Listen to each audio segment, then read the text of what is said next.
Question number first, ठीक। आज हम पढ़ रहे हैं 10.2, ठीक।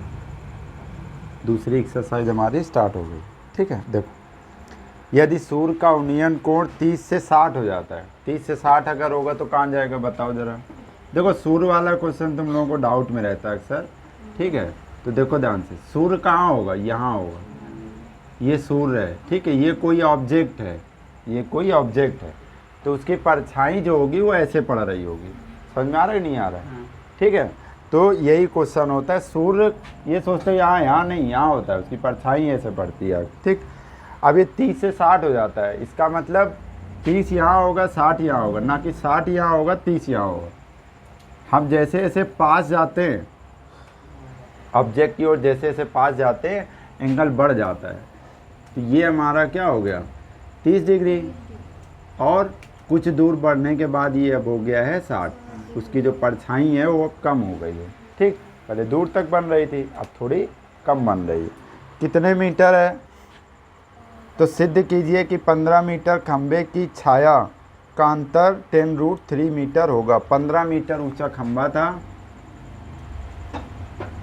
और इनकी छाया का अंतर ये जो है हमें दिखाना है कि 15√3 होगा। ये हमें प्रूविंग कर 10√3 होगा, ये हमें प्रूव करके लाना है, ये वाला हमें लाना है। तो देखो A, B, C और D, ठीक है। यहाँ तक कोई डाउट? अभी तो नेमिंग की है। अब इसमें क्या कर दो, 10 लगा दो। त्रिभुज BCD से, ठीक है, tan 60 degree equal to 15/BCA आएगा कि नहीं आएगा बोलो, ठीक। अब tan 60 का मान क्या होता है, √3, 15/BC। बात समझ में आ गई। क्रॉस मल्टीप्लाई कराएंगे तो √3 BC इक्वल टू 15 और BC इक्वल टू क्या हो जाएगा 15/√3। √3 का क्या कराएंगे हम ऊपर और नीचे मल्टीप्लाई, क्या आ जाएगा 15√3/3। काट देंगे तो ये आ जाएगा 5√3। कोई डाउट यहाँ तक? अब हम लगाएंगे ट्रायंगल कौन सा, AC और D, ACD से, ठीक है। tan 60 डिग्री, tan 30 डिग्री बराबर क्या हो जाएगा 15/AC, ठीक है। अब tan 30 का मान क्या होता है, तो 1/√3 इक्वल टू क्या हो जाएगा 15/AC।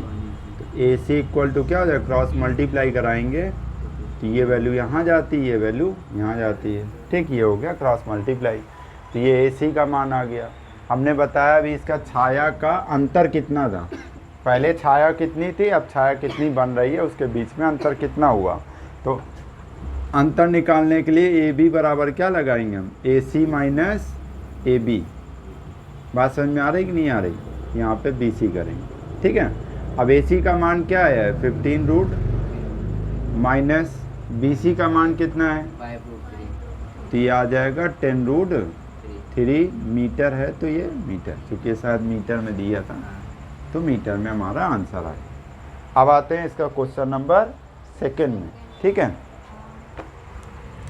देखो क्वेश्चन नंबर सेकंड है, 5 मीटर ऊंचे बिजली के खंभे के पाद से एक मीनार, ठीक है। तो देखो 5 मीटर एक हमारा बिजली का खंभा है जो 5 मीटर है, ठीक।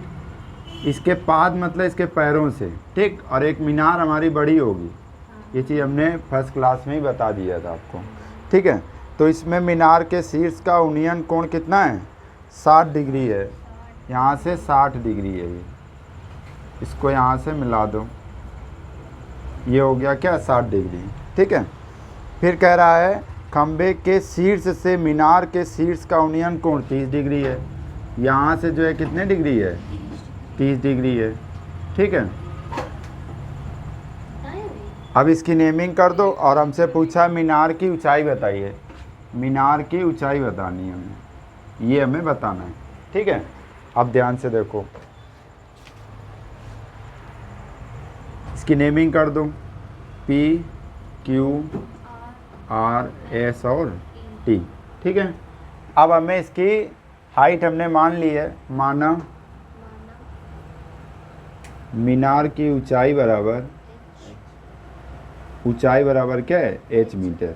ठीक, अब हमने लगा दिया क्या, ये वाला एंगल, पहले कोई भी लगा सकते, पहले हमने लगा दिया ट्रायंगल PQS से, लगाया हमने tan 60 degree, tan 60 degree, H/PQ,